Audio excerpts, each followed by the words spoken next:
Shalom, selamat bertemu kembali dalam ibadah KKA pada saat hari ini. Saya mengucapkan selamat belajar bersama-sama dan saya rindu kita semua semakin hari semakin mengerti dan memahami kebenaran yang ada di dalam firman Tuhan. Namun sebelumnya saya akan mengajak kita semua untuk satu di dalam doa. Bapa di dalam surga, terima kasih pada saat ini kami sudah bersama-sama berkumpul untuk belajar kebenaran firman Tuhan. Mari Tuhan, mari Roh Kudus, Engkau yang ambil alih, memberikan pengertian, pemahaman kepada kami semua untuk mengerti kebenaran firman Tuhan. Dalam nama Yesus, haleluya.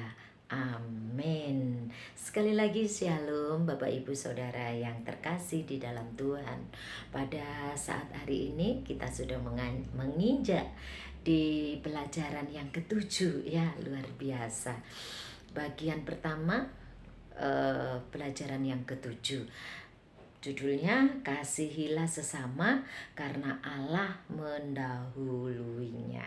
Ya, Bapak Ibu Saudara yang terkasih dalam Tuhan, kira-kira karakter kepribadian apa ya yang kita warisi dari orang tua kita?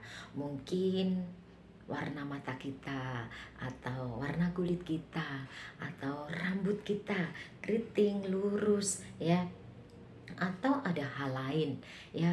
Mungkin karakter itu bisa lebih dalam lagi, tingkah laku kita, perasaan kita, dan apapun itu banyak sekali. Tentunya Bapak Ibu Saudara sendiri yang mengetahuinya. Oh, saya seperti mama, seperti begini-begini, saya seperti ayah saya begini-begini gitu, ya. Atau ada juga orang yang mengatakan, ih cantik sekali anak ini, siapa mamanya, gitu ya. Seperti itu. Dan ada peribahasa yang mengatakan bahwa buah jatuh tidak jauh dari pohonnya.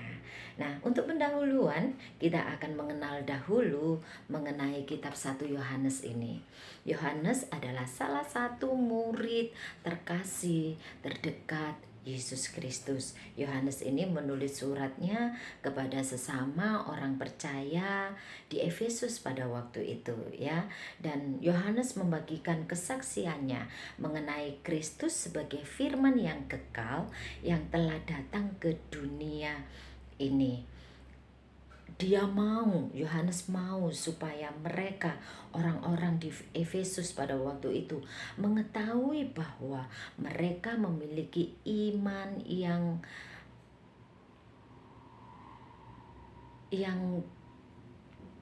teguh, ya. Mereka menjadi satu dalam persekutuan dengan Allah di dalam Kristus Yesus. Jika seseorang berbuat dosa, di sini Rasul Yohanes meyakinkan bahwa seseorang itu dapat atau bisa menerima pengampunan. Yohanes mau supaya orang-orang percaya hidupnya menjauhi segala bentuk macam dosa. Dalam pelajaran ini kita akan belajar bersama-sama mengenal Allah kita, yaitu Allah yang mengasihi. Dan ketika kita saling mengasihi, kita tahu bahwa Allah hidup di dalam diri kita. Bagaimana kita dapat mengenal Allah? Bagaimana caranya kita dapat mengenal Allah? Yang pertama adalah apa yang dilakukan Allah. Tentunya yang dilakukan adalah menciptakan segala sesuatunya. Ini yang dilakukan oleh Allah. Yang kedua, apa yang dikatakannya. Apa yang dikatakannya sudah tertulis di dalam Alkitab Perjanjian Lama dan Perjanjian Baru kepada para nabi.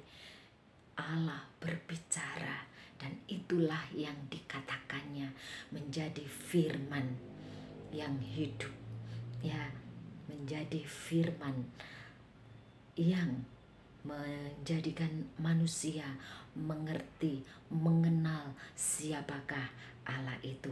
Dan yang ketiga adalah apa yang dirasakannya. Ketika Allah menciptakan manusia, Allah rindu supaya ada damai sejahtera di atas bumi, ya. Namun pada kenyataannya manusia berbuat dosa, dan yang dirasakan oleh Allah adalah tetap kasih.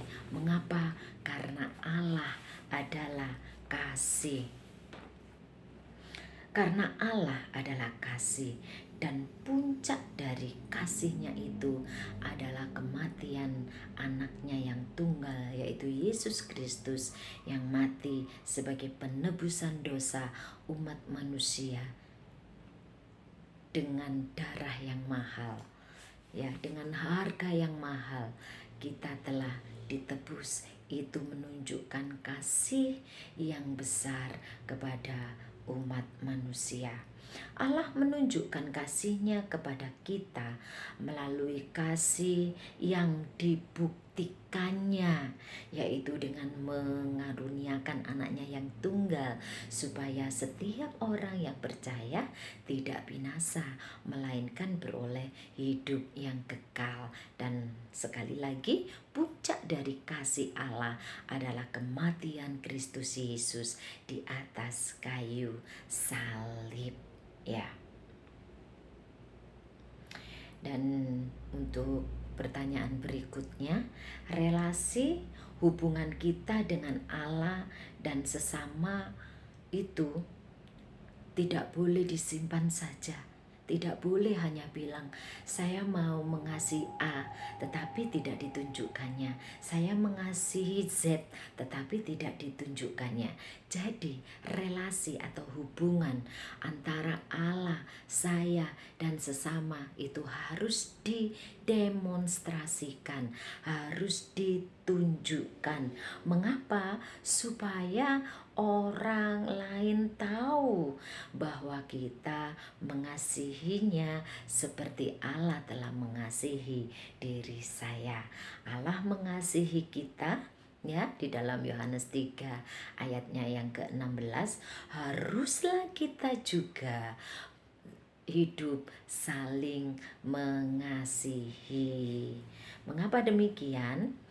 Untuk menunjukkan bahwa Allah itu hidup di dalam diri kita. Kadangkala mengasihi orang lain itu sepertinya sulit. Mengasihi orang lain itu sepertinya sulit.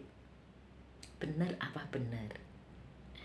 Namun di sini Allah memberikan pernyataannya kepada setiap kita, kepada saya dan saudara. Jika kita mengasihi Allah, berarti kita juga melakukan apa yang dikehendakinya. Apa yang dikehendakinya? Tentunya mengasihi, ya. Itu adalah kehendak Tuhan di dalam kehidupan kita. Dalam Injil Matius juga dikatakan di sana bahwa kasihilah sesamamu manusia seperti dirimu sendiri. Dan ada juga ayat yang menyatakan kasihilah musuhmu. Itu berarti bahwa kita bagaimanapun juga sebagai orang percaya harus belajar mengasihi. Apakah kita mampu? Pasti mampu. Kalau ada Roh Kudus yang tinggal di dalam diri kita, Roh Kudus yang ada di dalam hati kita akan memampukan kita untuk saling mengasihi, ya. Untuk saling mengasihi. Kita harus mengasihi orang lain, karena kasih itu berasal dari Allah dan kita hidup di dalamnya, dan secara otomatis kasih itu akan ada di dalam diri kita dan terpancar keluar yang akan dinikmati oleh semua orang yang ada di sekitar kita. Siapakah orang yang ada di sekitar kita? Keluarga kita. Pada waktu kita di gereja, orang di sekitar kita adalah saudara-saudara seiman kita. Pada waktu kita di sekolah, siapa orang di sekitar kita? Adalah teman kita, guru-guru kita, dan orang-orang yang ada di sekitar kita, di lingkungan kita, ya, tetangga kanan kiri kita. Itu adalah orang-orang yang ada di sekitar kita.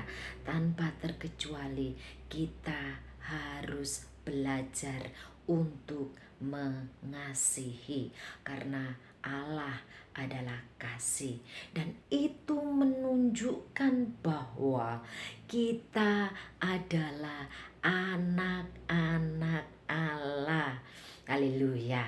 Kita disebut anak-anak Allah karena kita juga belajar untuk mengasihi. Allah sudah mendahuluinya, dan tentunya itu sebagai contoh buat kita semua. Dan pertanyaan yang kelima, bagaimana kita mengetahui seseorang itu apakah benar-benar mengasihi Anda? Apakah orang itu mengasihi saya? Bagaimana caranya saya tahu bahwa orang itu mengasihi saya, gitu ya? Tentunya kita bisa merasakan itu, ya, merasakan itu. Ada contohnya seperti ini. Apakah orang itu mendoakan saya? Ya, orang itu mendoakan saya, berarti orang itu mengasihi saya. Lagi, apakah orang itu cuek, tidak memperhatikan, atau menasehati saya? Oh iya. Orang itu menasehati saya, berarti orang itu mengasihi saya. Atau ada banyak hal lain, ya, banyak hal lain yang bisa diungkapkan apakah orang itu mengasihi saya atau tidak. Mungkin bisa ditunjukkan dengan perbuatan, dengan perkataan, dengan apa yang dia lakukan, ya. Memperhatikan mungkin, ya, mungkin banyak bertanya juga. Jadi kalau ada orang yang banyak bertanya, itu mungkin sedang mengasihi kita, bentuknya seperti itu, ya. Jadi pasti Bapak Ibu Saudara yang terkasih di dalam Tuhan, pastikan bahwa Bapak Ibu Saudara bisa melakukannya. Saya percaya Bapak Ibu Saudara pasti bisa melakukannya. Mengapa? Karena ada Roh Allah yang tinggal di dalam diri kita. Ada Roh Kudus yang mengerjakan setiap kebenaran firman Tuhan. Jika kita masih bertentangan untuk mengasihi, tetapi ada hal lain yang membuat kita tidak mengasihi, patahkan dengan kasih Kristus, patahkan dalam nama Yesus, supaya kita dimampukan untuk mengasihi, ya. Karena ada kasih Kristus di dalam diri kita, dan kita adalah anak-anaknya yang mewarisi kasih, yang mewarisi kepribadian, yang memiliki karakter dari Allah yang adalah kasih.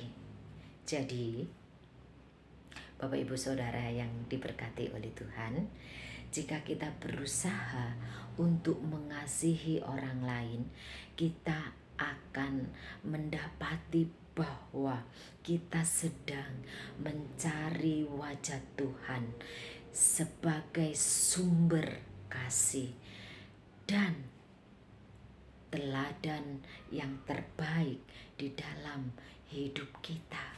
Yesus adalah sumber kasih dan teladan yang terbaik di dalam kita. Oleh karena itu, jangan pernah lupakan Tuhan di dalam kehidupan kita. Kita mau belajar belajar supaya kita bisa mengasihi, supaya kita juga disebut sebagai anak-anak Allah.